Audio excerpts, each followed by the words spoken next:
हाय friends, आपण बघतोय lecture 2 heredity and evolution part 2 आणि सेक्शन बी. आपण बघतोय transcription, translation and translocation. But the first one आहे transcription. Okay, transcription means the synthesis of mRNA. Synthesis means तयार करणे. Synthesis of mRNA as per the nucleotide sequence that present on DNA molecule. पता आहे का नाही, जो DNA molecule आहे that is deoxyribonucleic acid याच्यावरती जो काही न्यूक्लियोटाइड सिक्वेन्स असणार आहे त्याच्यानुसार we have to form आम्हाला तयार करायचा आहे mRNA, that is messenger RNA, that is called the transcription. Okay, मग हा जो ट्रान्सक्रिप्शन आहे याच्यामध्ये कसं असणार आहे, जी काही न्यूक्लियोटाइड सिक्वेन्स आहे that present on DNA molecule. Okay, तर त्याच्यापासून फॉर्म होतोय जीन. तर बघा, the nucleotide sequence that present on DNA molecule is called gene. आणि ह्या जीन मध्ये काय असतं ठिकाणी, gene that control all structure and function of the cell of that body. म्हणजे आपल्या शरीरामध्ये ज्या सेल्स आहेत, पेशी आहेत, त्यांचं पूर्णपणे स्ट्रक्चर आणि फंक्शन, रचना आणि कार्य नियंत्रित करायचं काम हा जीन करणार आहे. की जीन काय करतो ठिकाणी, इट स्टोअर्ड, हा माहिती साठवतोय, it stored the protein synthesis and when any cell required protein that time gene supply, तो सप्लाय करतोय. तर अशा प्रकारे आपला हा ट्रान्सक्रिप्शन आहे. ओके, आम्हाला यात व्याख्या सेकंड बघायची आहे, that is called central dogma. Central dogma काय नेमकं सेंट्रल डोग्मा असणार इथं, तुम्ही यामध्ये इथं आपण घेणार आहोत फर्स्ट वन डीएनए. इथं तुमचा पुढचा असणार आहे इथं that is RNA and next one आहे प्रोटीन. त्यामध्ये इथे प्रोसेस जे आहे इथे असणार आहे that is called the transcription.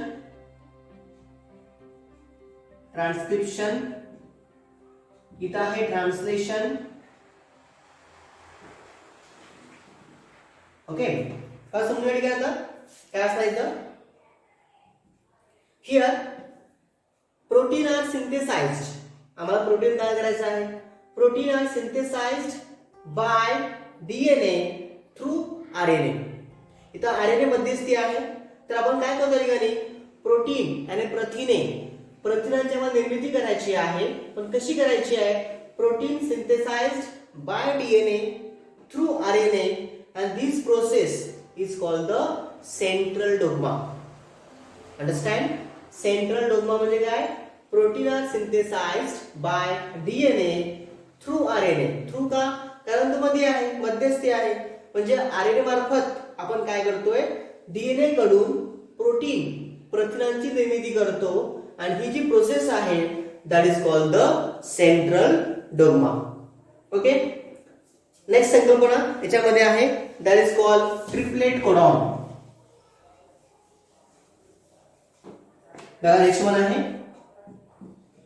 Triplet codon.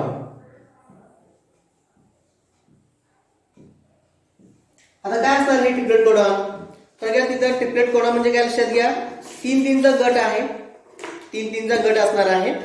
बघ या ठिकाणी triplet codon means the code for each amino acid,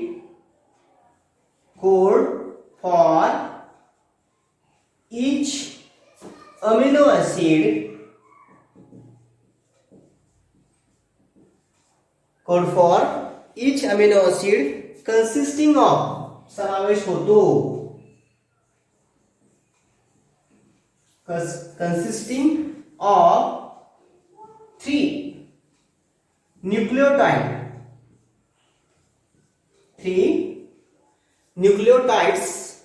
and that is called the triplet codon. बरं, काय असणार आहे, ट्रिपलेटचा अर्थ आहे तीन कोड आहेत. म्हणजेच काय असणार आहे, the code for each amino acid, जे अमिनो ऍसिड्स आहेत तर त्या प्रत्येक अमिनो ऍसिडला कोड असतात, माहिती असते त्यामध्ये. And code for each amino acid consisting of 3 nucleotides. त्यात तीनचा गट असतो. न्यूक्लियोटाइड्स कुठे आहेत? That present on DNA molecule आणि that is called the gene. आपण त्याला जीन म्हणतो या ठिकाणी. तर याच्यामध्ये तीनचा गट असतो न्यूक्लियोटाइडचा, that is called the triplet codon. आपण त्याला म्हणतो या ठिकाणी ट्रिपलेट कोडॉन. आता या ठिकाणी हे जे ट्रिपलेट कोडॉन आहेत, तर ह्या ट्रिपलेट कोडॉन शोध कोणाला होता?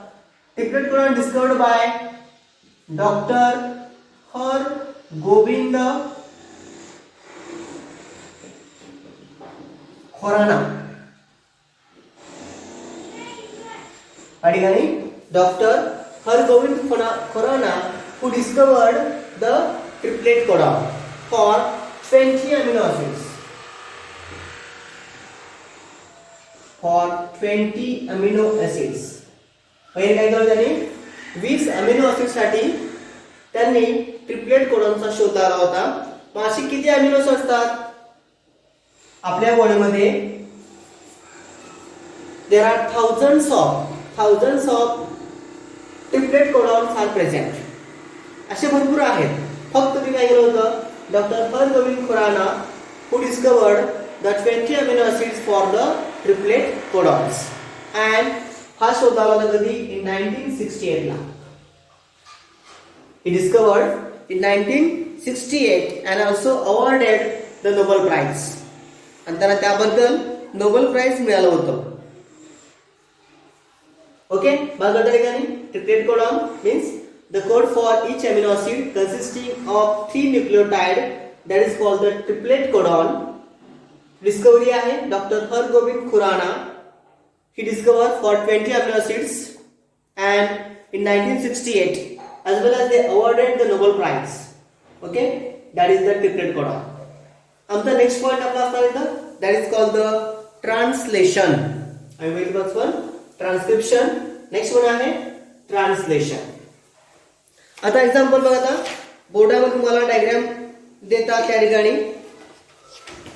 आम्हाला डायग्राम बोर्डामध्ये जर ही डायग्राम दिली, समजून घ्या डायग्राम ही असेल तर आम्हाला काय करायचं आहे?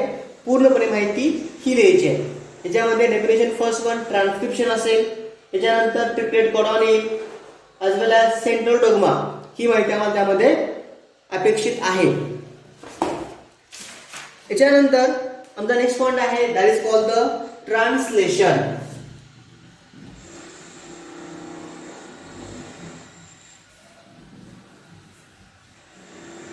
हा चॅप्टर खूप सोपा आहे बाळांनो.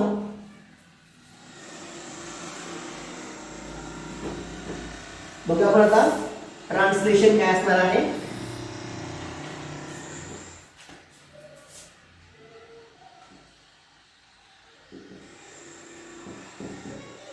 बघा अर्थच आहे ट्रान्सलेशनचा अर्थ काय? रूपांतर किंवा भाषांतर करणे. ट्रान्सलेशन डेफिनेशन आहे as per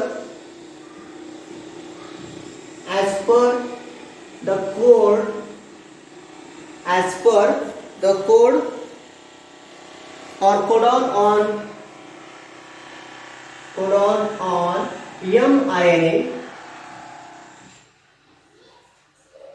पडीगानी as per the codon जे कोड असणार आहेत ऑन कशावरती? mRNA वरती. the tRNA molecule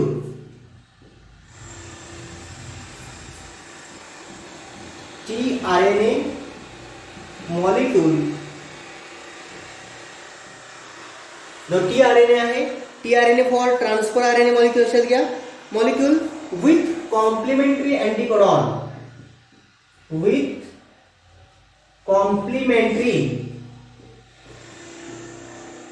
आणि पूरक anticodon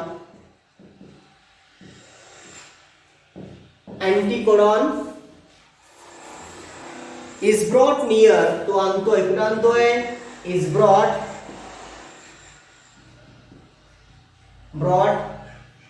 near mRNA and this process is called the translation. बघा आता ट्रान्सलेशन म्हणजे काय असणार आहे? as per त्याच्यानुसार as per the codon on mRNA.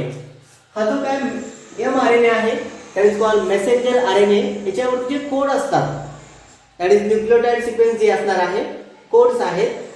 The tRNA molecule, tRNA that is called transfer RNA molecule, तो काय करतोय विथ कॉम्प्लिमेंटरी अँटीकोडॉन.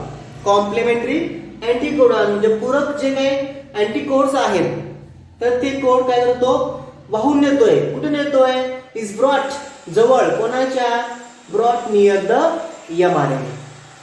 म्हणजे लक्षात घ्या mRNA मॉलिक्यूल याच्यावर जी कोड असणार आहे त्या कोडच्या सांगण्यानुसार टी म्हणजे ट्रान्सफर, तो वाहून नेतोय.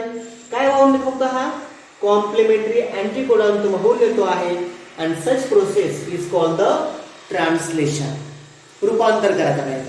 थोडक्यात जशी खो खो पद्धत असते, खो खो मध्ये काय करतोय, एक खो देणारा असतो, तो एकाला खो देतो पण पुढचा खो, असा आम्हाला खो खो पद्धत बघायची होत्या. ठीक आहे, तर मेसेज एका ठिकाणी करायचं आहे, दुसऱ्या ठिकाणी वाहून न्यायचं आहे, आणि that is the translation.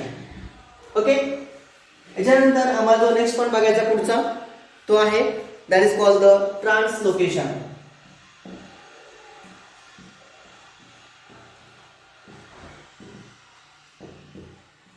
Next word आहे translocation.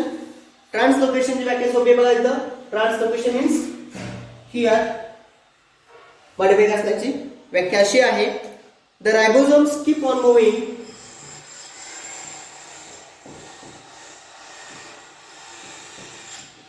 ribosomes keep on moving.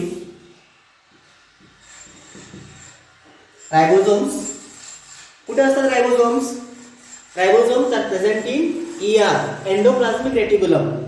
बघा आठवतं का, आपण न्यूक्लियोलसचा न्यूक्लियस, याच्या भोवती असतात न्यूक्लिओलस, याच्या शेजारी इथं असतात दॅट इज एंडोप्लाझ्मिक रेटिक्युलम. याच्यामध्ये दोन प्रकार, स्मूथ आणि रफ असतात. जो रफ असणार आहे त्याच्यामध्ये आहेत रायबोसोम्स. ओके, सो रायबोसोम्स ते कीप ऑन मुव्हिंग, ते मूव्ह होत आहेत. कशी मूव्ह होत आहेत, ते move from one end of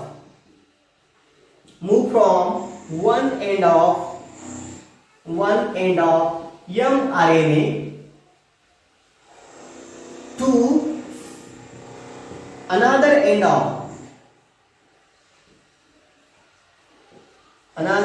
of mRNA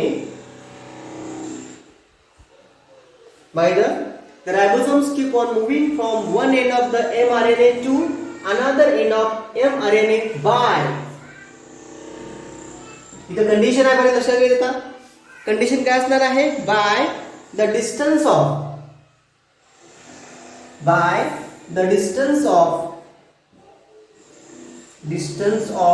one triplet codon.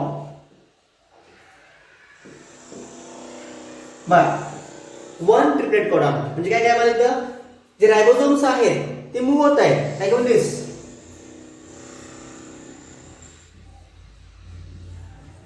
हे स्ट्रक्चर आहे mRNA चं.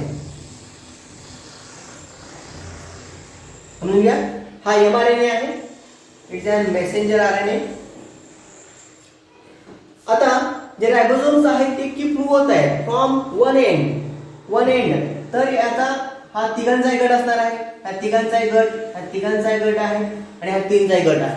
ओके, तर ribosomes keep on moving from one end of the mRNA to another end of mRNA by the distance of one triplet codon. म्हणजे जी माहिती असेल tRNA वरती आहे, तर तो ती काय करणार आहे, माहिती त्या तिघांची माहिती गोळा करतोय, परत तिघांना देतोय, परत पुढचे तीन आहेत. अशा प्रकारे काय करणार आहे, तो प्रत्येक ट्रिपलेट कोडॉनुसार तो रायबोसोम्स लावतोय, मूव्ह होतोय from one end to another end, and such process is called the translocation. बघते का, transcription, translation and translocation. Okay, याच्यानंतर आमचे नेक्स्ट डेफिनेशन इथं आहे that is called the mutation. म्युटेशनचा अर्थ होतो अचानक होणारा बदल, sudden change in our body, in our chromosomes. गुणसूत्रामध्ये अचानक बदल झाला तर होणारे डिफेक्ट काय काय असतात त्यामध्ये आपण इयत्ता 9वी मध्ये त्यातले भरपूर अभ्यास होतो. बघूया फिरसे एकदा. म्युटेशन.